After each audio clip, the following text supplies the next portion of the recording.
Folks, I've just picked my cabbage from my garden. This is Bev from OurHalfAcreHomestead. This is a huge pot. This is what we boil our maple sap in and all sorts of stuff. Now, these cabbages are pretty good. Like that's a pretty damn big cabbage. But I could have left them. I picked them early because they were getting some slug damage, and one of my cabbages had been eaten all the way across the top by squirrels or something. So what I've got here is a canning pot, or a big pot full of cold water.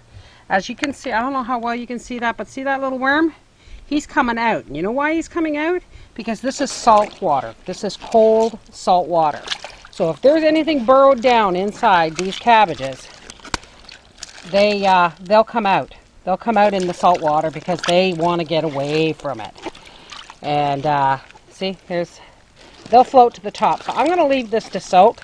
I've got what, 2, 4, 6, about six or 7 good heads here, which I'm not gonna make sauerkraut out of. I'm gonna actually can it. And when I go to the market in the fall, I'll get a couple of cabbages and make a small batch of sauerkraut. What I did with the external leaves and all the chewed up leaves, as you can see, my turkeys and meat birds are absolutely having a feast. They're having a grand old time. Now I'm going to go pick some cucumbers. Talk to you later. Yeah, I just want to show you what I've done here. This is my pot with the cabbages in it, and I have just put an old milk crate over top to press them down under the water. This way, any cavities or holes that worms or slugs have made are filling up with salt water, and those worms are going to try and get out.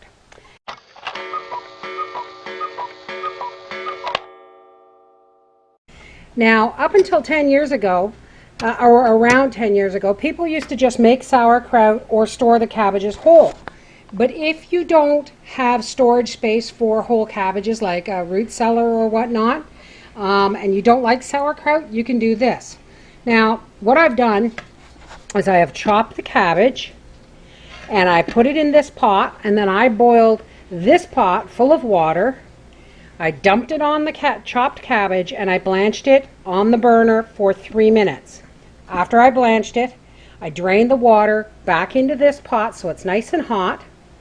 And now I am filling the jars with the cabbage, and I am going to pressure can this, and I believe it is for 65 minutes. Once this is filled up. Now this cabbage is still nice and crisp. It's still got crunch to it. Once this is in the pressure canner, I still have 3 or 4 more heads to do. Here we're going to put a teaspoon of salt in here. And I picked off the outer leaves and gave them to my turkeys and chickens. And then I soaked the cabbage in a big pot with a cup of pickling salt and cold water. And you can do that for about 8 hours.